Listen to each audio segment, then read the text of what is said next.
Ada 3 metode, bukan metode ya, tiga jalan gitu, jalur yang kita pakai. Satu, kita pakai jalur CSR, yang kedua kita pakai jalur tadi permintaan dari komunitas atau desa, yang ketiga adalah hibah ya. Jadi Hibah, dari Get ya. Plastik ngasih ke desa, ke satu komunitas atau desa untuk mesin itu gratis gitu. Jadi program itu program tahunan Get Plastik gitu. Jadi kita menyisihkan dari kasnya Get Plastik untuk kita membuat satu mesin yang itu diberikan secara gratis kepada masyarakat gitu. Kalau CSR itu biasanya kita diminta oleh perusahaan ataupun instansi terkait untuk mendampingin sebuah desa dalam program waste manajemennya. Oke. Gitu. Jadi kayak tadi kata Bang Diki tadi, kalau edukasi terus nggak ada aksi, ya jadinya wacana doang, jadi nggak selesai masalah kan gitu kan. Jadi kita bagaimana edukasi dan juga memberikan solusi gitu. Itu biasanya CSR. Kalau desa biasanya permintaan gitu.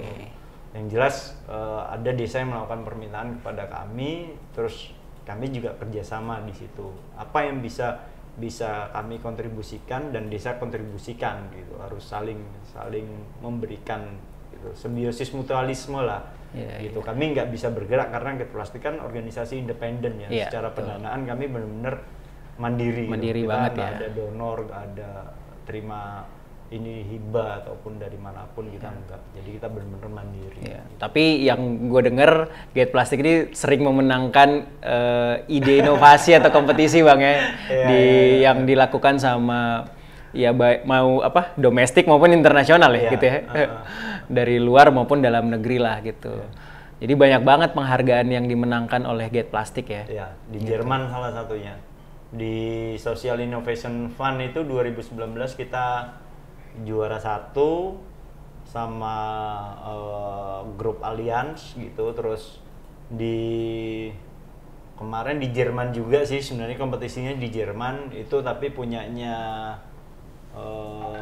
Syekh Muhammad Ar-Said Foundation kalau nggak salah, itu dari Dubai apa Qatar saya lupa.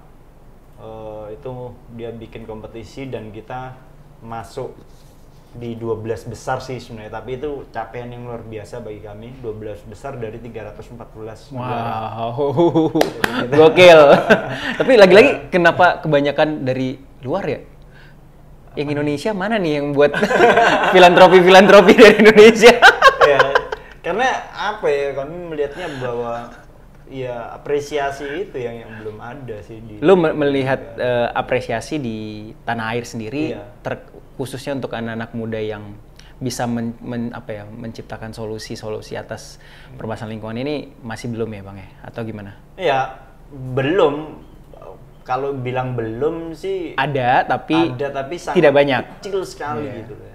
Jadi kita itu kalau dulu kita bicara tentang KKN ya, korupsi, kolusi dan nepotisme itu masih berjalan.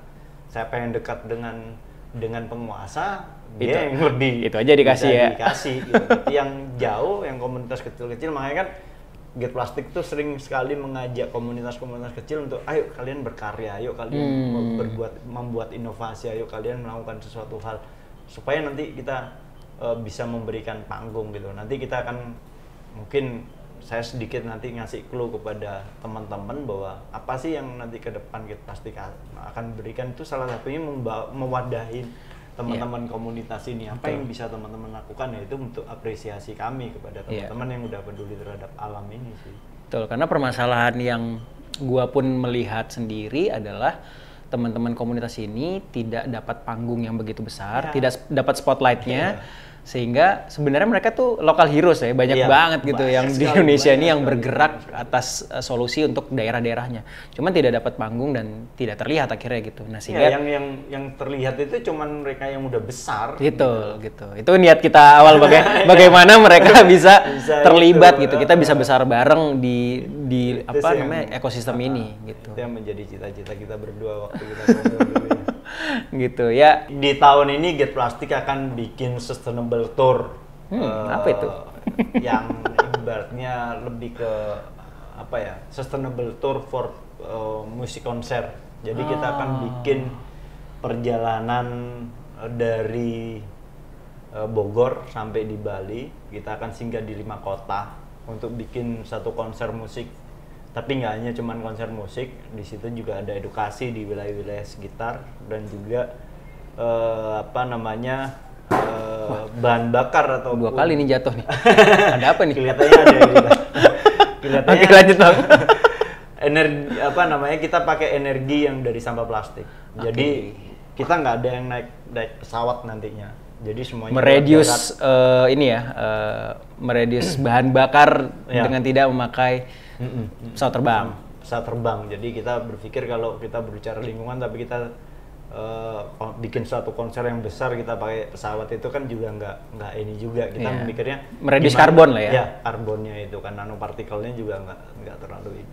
Nah, kita gimana nanti di konser ini dari Bogor kita naik kendaraan yang semuanya dari bahan bakarnya dari sampah plastik. Wow, tetap pakai kendaraan tapi bahan bakarnya dari pengolahan sampah plastik. Dan untuk event ini sendiri selama 2 bulan itu kita akan mengolah kurang lebih itu bisa jadi lebih dari 25 ton ya. Selama berapa lama tuh Bang? 25 ton? 2 bulan butuh 25 ton. Iya. Artinya butuh banyak bantuan dong dari teman-teman sekalian ya. Jelas, gitu. Karena nggak mungkin mengumpulkan sebanyak itu ya. Artinya dibutuhkan ada titik-titik nggak sih Bang yang bisa nanti di support sama teman-teman yang nonton ataupun titiknya itu ada di Bogor, terus ada di Yogyakarta, ada Surabaya, Banyuwangi sama Bali. Dan sebenarnya konser ini itu endingnya adalah kita mau support untuk G20 kalau boleh, iya. Boleh. Sesuai namanya Get Plastic. Get Plastic sama G20 ya. G20. Katanya cocok gitu. Ayo pemerintah silakan masuk ke dalam programnya. Boleh. Jadi itu sih. Jadi selain konser juga kita mencoba memberikan pemahaman ataupun edukasi kepada masyarakat bagaimana kita membuat suatu eco event ya, sebenarnya eco event ataupun eco living. Bagaimana nanti teman-teman yang ikut dalam konser musik ini, yang ikut tour ini, mereka tidak tidur di hotel Bang. Jadi mereka nanti akan buka camp di tanah gitu, bukan di tanah, di lahan gitu ya. Tanah, namanya semut tau Bang. Di lahan gitu kita nge-camp gitu, yang dimana kita bisa mengurangin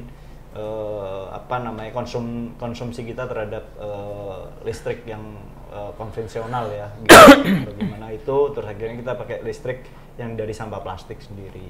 Dan ini mungkin event pertama kali di dunia dan di Indonesia. Di dunia yang menggunakan bahan bakarnya sampah dan keliling ke 5 kota. Iya. Gitu, dan ada konsernya pula guys. Ada konser musiknya juga, nanti listriknya gensetnya semua itu pakai sampah plastik. Sampah plastik ya, dari bio apa sih? Biosolar ya. Biosolar gitu ya, dari sampah plastik. Nah, ini menarik sih.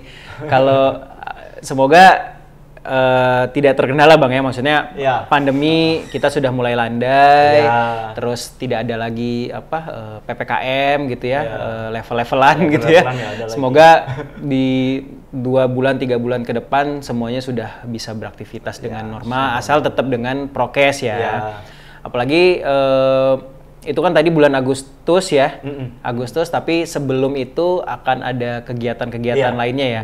Ada untuk rotunya. Nah, rotunya itu tadi Bang Dimas cerita juga ada crowdfunding yang dilakukan sama Get Plastic gitu. Nah, itu apa Bang gitu? Crowdfundingnya untuk apa? Crowdfunding itu jadi kita akan membuat mesin pengolahan sampah plastik yang kapasitas 100 kilo.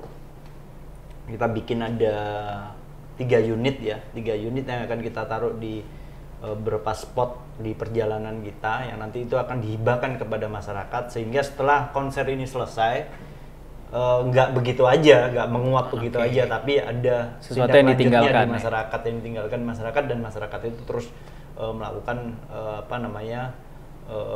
pengolahan gitu, pengolahan sampahnya itu terus dilakukan sehingga sampah-sampah udah selesai. Jadi crowdfunding itu 5.000 untuk 25 ton kita mengolah sampah plastik. Jadi dengan 5.000 Anda udah membantu mengolah 1 kilo sampah plastik. Oke, artinya sebenarnya kita melakukan patungan untuk Indonesia yang lebih bersih gitu ya. Patungan ya 5.000, 10.000 gitu. Bahkan ya sesimpel 5.000 dikali berapa juta masyarakat di Indonesia gitu ya yang bisa terlibat. Karena dari sumbangan kalian itu kalian sudah ikut membantu mengelola sistem pengelolaan sampah di Indonesia gitu ya melalui teman-teman Get Plastic gitu. Oke. So sekali lagi thank you Bang Dimas karena sudah datang dan main ke Saya Pilih Bumi di studio kecil kita ini. Semoga kedepannya Get Plastic semakin jaya.